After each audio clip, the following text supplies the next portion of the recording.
The Effortless Escape. Quit porn immediately without any willpower or any sense of deprivation or sacrifice. Disclaimer: this audio-video presentation was generated using AI for accessibility and format purposes only. All content, ideas, and authorship belong to Luke Bradshaw, the author of Effortless Escape. This presentation does not claim ownership, authorship, or originality of the material and exists solely to present the book's content in audio-video form. Full credit for the work belongs entirely to Luke Bradshaw. If you benefit from this content, please seek out and read the original book in full, without skipping chapters, as the author instructs. This does not represent a Christian worldview. However, the material is very helpful, which is why I have taken the time to create an audio version so I could host it on this channel. Chapter 5. Brainwashing. This is the second reason we start using.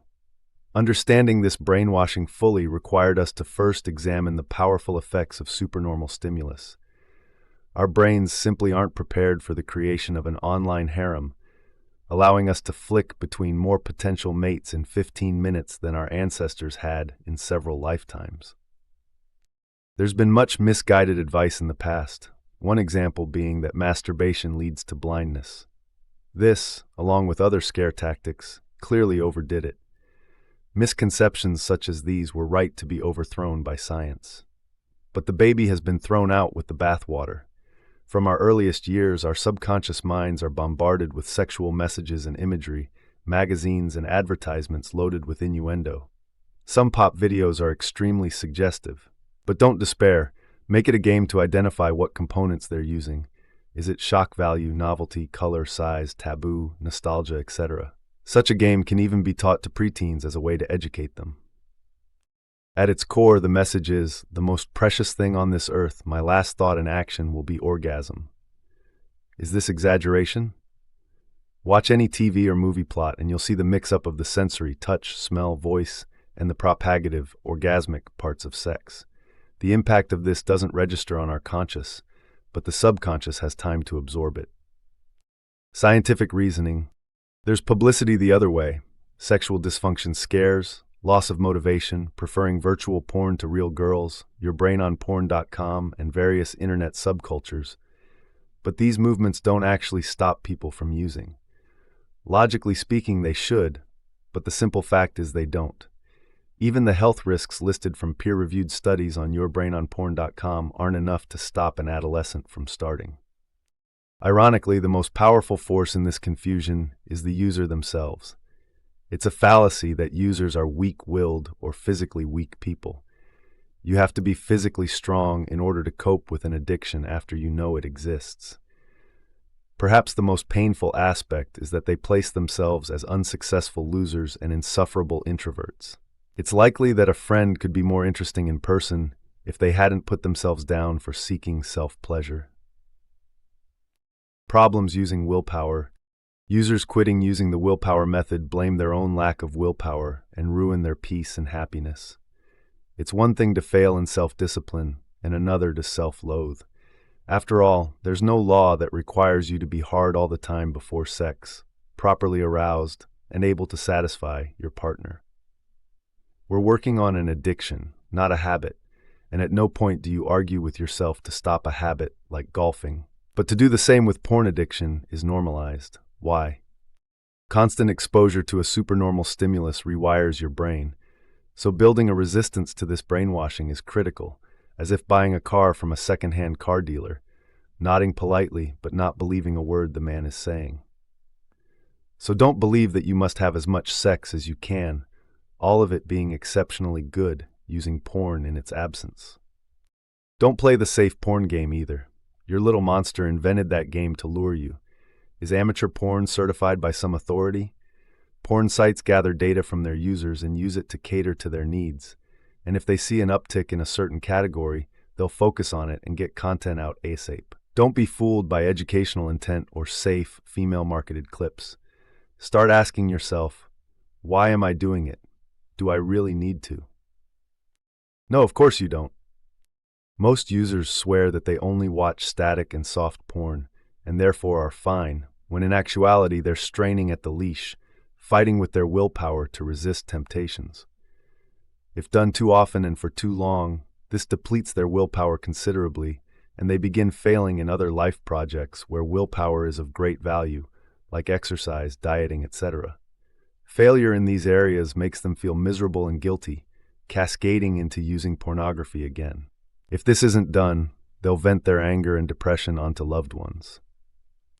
Once you become addicted to internet porn, the brainwashing is increased. Your subconscious mind knows the little monster has to be fed, blocking everything else. It's fear that keeps people from quitting, fear of that empty, insecure feeling they get when they stop flooding their brains with dopamine. Just because you're unaware of it doesn't mean it's not there.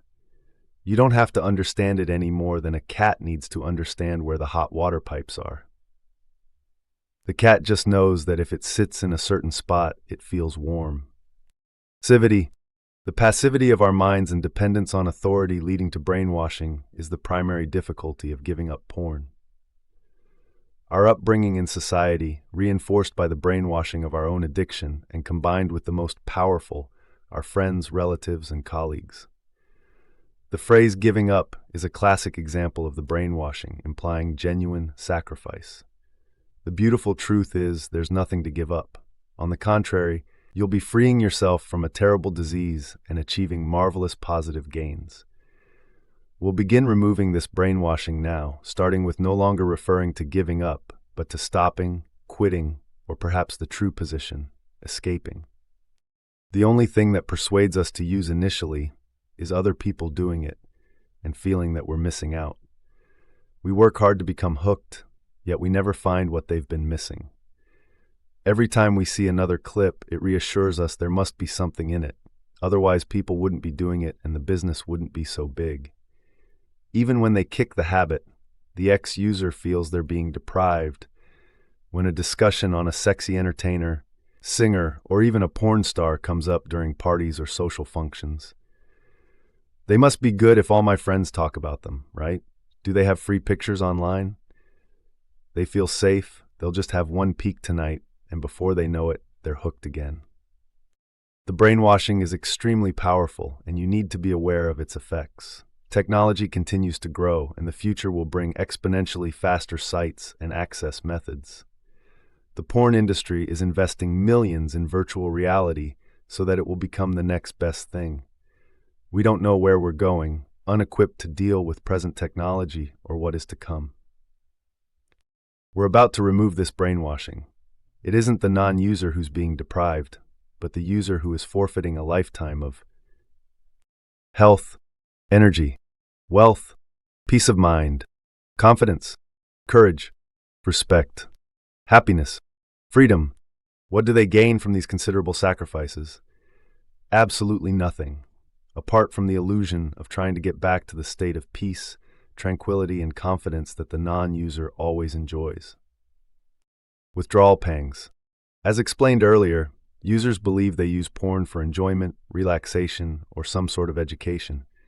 The actual reason is relief of withdrawal pangs. Our subconscious mind begins to learn that internet porn and masturbation at certain times tends to be pleasurable. As we become increasingly hooked on the drug, the greater the need to relieve the withdrawal pangs becomes, and the further the subtle trap drags you down. This process happens so slowly that you aren't even aware of it. Most young users don't realize they're addicted until attempting to stop, and even then, many won't admit it. Take this conversation a therapist had with hundreds of teenagers. You realize that internet porn is a drug, and the only reason why you're using is that you cannot stop. Nonsense. I enjoy it. If I didn't, I would stop. Just stop for a week to prove to me you can if you want to. No need. I enjoy it. If I wanted to stop, I would. Just stop for a week to prove to yourself you aren't hooked. What's the point? I enjoy it. As already stated, users tend to relieve their withdrawal pangs at times of stress, boredom, concentration, or combinations of these. In the following chapters, we'll target these aspects of the brainwashing.